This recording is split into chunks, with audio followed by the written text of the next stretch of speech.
नमस्कार, मैं रचना शर्मा चढ़ती कला टाइम टीवी देख रहे सभी दर्शकों का स्वागत करती हूँ। आप देख रहे हैं Hindi top news. Corona vaccination के दूसरे फेज का आगाज हो चुका है और मंगलवार को इसका दूसरा दिन है। सोमवार को प्रधानमंत्री नरेंद्र मोदी समेत कई दिग्गज नेताओं ने वैक्सीन की डोज ली है। अब दूसरे दिन भी इसका सिलसिला जारी है। इसी कड़ी में आज स्वास्थ्य मंत्री डॉक्टर हर्षवर्धन ने वैक्सीन लगवाई है और इनके अलावा एनसी प्रमुख फारूक अब्दुल्ला ने श्रीनगर में वैक्सीन लगवाई और केंद्रीय मंत्री मुख्तार अब्बास नकवी ने रामपुर के डालमिया अस्पताल में कोरोना वैक्सीन की डोज ली। मोदी सरकार के मेक इन इंडिया कैंपेन और व्यापार नीतियों को लेकर बाइडेन प्रशासन ने अपनी चिंता जाहिर की है। बाइडेन प्रशासन ने अमेरिकी कांग्रेस को बताया कि भारत का मेक इन इंडिया कैंपेन पर जोर देना अमेरिका भारत के द्विपक्षीय व्यापार में बड़ी चुनौतियों को दर्शाता है। यूपी के हाथरस में बेटी से छेड़छाड़ की शिकायत करने पर एक पिता की हत्या का मामला अब राजनीतिक मोड़ भी ले चुका है। कांग्रेस और समाजवादी पार्टी समेत कई पार्टियों के नेता जहां राज्य सरकार पर निशाना साध रहे हैं, वहीं दूसरी ओर मुख्यमंत्री योगी आदित्यनाथ ने हाथरस की घटना में कठोरतम कार्रवाई के आदेश दिए हैं। हत्या के मामले में सासनी थाना पुलिस द्वारा त्वरित कार्रवाई करते हुए नामजद हत्या आरोपी ललित शर्मा को गिरफ्तार कर लिया गया है और उसके विरुद्ध वैधानिक कार्रवाई की जा रही है।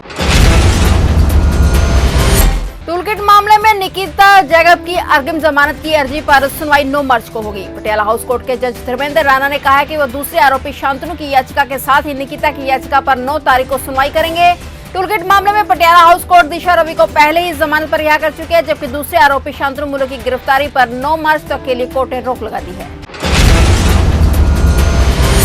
कृषि कानूनों को लेकर किसानों और सरकार के बीच गतिरोध जारी है। किसानों का आंदोलन अब केवल दिल्ली बॉर्डर तक सीमित नहीं है, बल्कि हरियाणा यूपी के अलग अलग हिस्सों में भी आंदोलन होने लगा है। हिसार में किसानों ने मानव श्रृंखला बनाई और किसान कृषि कानूनों को रद्द करने की मांग को नीचे वो अब कुछ भी मानने को तैयार नहीं है।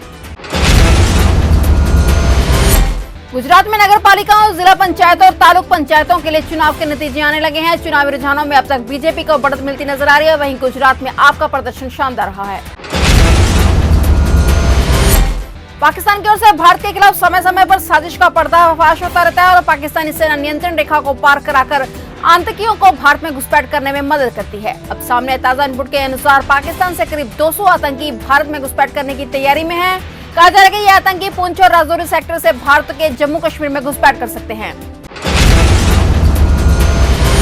प्रधानमंत्री नरेंद्र मोदी ने कहा है कि सरकार का ध्यान मौजूदा ढांचागत सुविधाओं को उन्नत बनाने, नई पीढ़ी की अवसंरचना तैयार करने और सुधारों की यात्रा को बढ़ावा देने पर है। मंगलवार को समुद्री सम्मेलन में संबोधन के दौरान पीएम मोदी ने कहा कि भारतीय बंदरगाहों पर पहुंचने वाले जलपोतों और माल लेकर निकलने वाले जलपोतों के लिए प्रतीक्षा समय कम हुआ है। बंदरगाहों पर भंडारण सुविधाओं में निवेश किया जा सकता है। विधानसभा उपचुनाव से पहले प्रदेश में बिखरी बीजेपी को एकजुट करने के लिए आज पार्टी अध्यक्ष जेपी नड्डा जयपुर पहुंच गए हैं। जेपी नड्डा का यात्रा ऐसे समय में हो रही है जब राजस्थान बीजेपी में गुटबाजी चरम पर है और उपचुनाव सिर पर हैं। इस बिखराव के बीच पूर्व सीएम वसुंधरा राजे की अघोषित देव दर्शन यात्रा का आगाज पहले ही हो चुका है और अब राजे के जन्मदिन पर 8 मार्च को भरतपुर के वज्र 84 परिक्रमा पथ से शक्ति प्रदर्शन की भी तैयारी हो रही है। देश भर में जारी वैक्सीनेशन के बीच पिछले 24 घंटे में देश भर में कोरोना के 12,286 नए मामले सामने आए हैं। बीते दिन 91 लोगों ने कोरोना के चलते दम तोड़ दिया और देश में अब तक कोरोना के 1,11,24,527 संक्रमित हो चुके हैं। इनमें से 1,68,358 लोगों का अभी भी इलाज चल रहा है। कोरोना से देश में अब तक 1,57,248 लोगों की जान जा चुकी है।